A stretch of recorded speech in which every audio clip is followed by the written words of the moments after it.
All right, let's dive into one of the most profound texts in Mahāyāna Buddhism, the Diamond Sutra. Now, this isn't just some ancient scripture collecting dust. It's a radical challenge, really, to our most basic ideas about reality and who we think we are. It asks you to question pretty much everything you take for granted. So everything we're going to talk about comes directly from this source. And what's cool is the Diamond Sutra isn't a dry list of rules. It's actually written as a live conversation between the Buddha and one of his top disciples, a guy named Subhūti. We're basically getting to listen in on a masterclass about the true nature of perception. So to really get to the heart of this thing, we're going to break it down into 4 key ideas. First, we'll look at the simple question that gets the whole conversation started. Then we'll jump into a totally mind-bending paradox about what it means to save all beings. After that, we'll explore how the sutra teaches us to see reality without getting tricked by appearances. And finally, we'll see why this wisdom is compared to something as powerful and indestructible as a diamond. Okay, so first up, how it all begins. Now, you might expect a text this deep to kick off with a thunderclap or some kind of grand cosmic vision, right? But nope. It starts with a moment of just incredible, simple ordinariness. The sutra sets this incredibly simple scene. The Buddha, he puts on his robe, he walks into the city for his daily food, he eats his meal, washes his feet, and then just sits down to meditate. It's so mundane, it's completely relatable. And that's what's so powerful. It grounds all this huge cosmic wisdom in the simple reality of just another day. So it's in this really quiet moment that the disciple Subhūti gets up. He sees the Buddha just sitting there in this state of perfect calm, and he asks the question, the one that drives this entire teaching. He basically asks, look, for those of us who really want to wake up to reach enlightenment, how should we focus our minds? Where do we even start? And the Buddha's answer, well, it's not a simple 10-step plan. Not at all. Instead, he hits Subhūti with this profound paradox that cuts right to the very core of how we understand me and you. So here's the paradox. The Buddha says that a bodhisattva, that's someone dedicated to the path of enlightenment, takes this incredible vow. They vow to liberate every single living being, to lead them all to nirvana, the end of suffering. It's an amazing goal. But then, almost in the same breath, he says that, in reality, not a single being is ever actually liberated. So, what? How can both of those things possibly be true?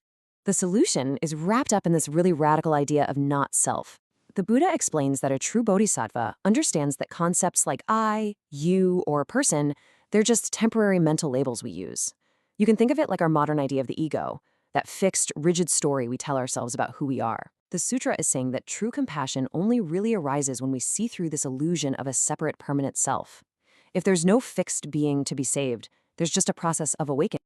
And this idea of seeing past labels leads us right into the sutra's next big teaching, all about form, and how our attachment to how things look creates a totally distorted reality. This is such a powerful statement.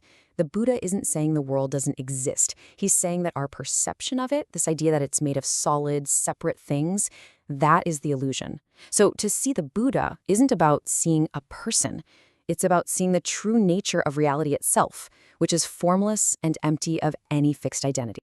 There's this brilliant example in the sutra about the simple act of giving.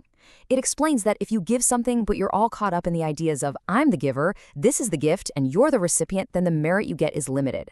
But if you can just give freely without clinging to those concepts at all, the merit from that act becomes as vast and immeasurable as empty space. And this just hammers home the central point again and again. The sutra keeps asking, hey, can the Buddha be recognized by his physical body? And the answer is always a firm no. Trying to find enlightenment in a physical form, even in the Buddha's own body, is like trying to grab a reflection in water. The true nature of things just isn't in their appearance. So you might be thinking, if this teaching is all about formlessness and illusion, what's its actual value? Well, this final section explains why this wisdom is considered more precious than anything you could possibly imagine. The sutra makes this just stunning comparison.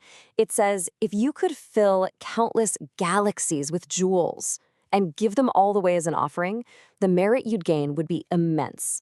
But the merit you'd get from truly understanding and sharing just one 4-line verse from this teaching is infinitely greater. And why is that? Because jewels are just finite forms. This wisdom, on the other hand, liberates the mind from illusion itself. This indestructible, powerful quality is right there in its name. In Sanskrit, it's the Vajra Sutra. And Vajra means both diamond and thunderbolt. So this wisdom is like a diamond. It's indestructible, and it's sharp enough to cut right through every illusion, revealing the clear, true nature of reality. After all the paradoxes and these profound explanations, the sutra doesn't end with some complicated philosophical argument. It concludes with a beautiful, almost poetic instruction on how we should view our own lives and the entire world around us. The final takeaway is this powerful contemplation.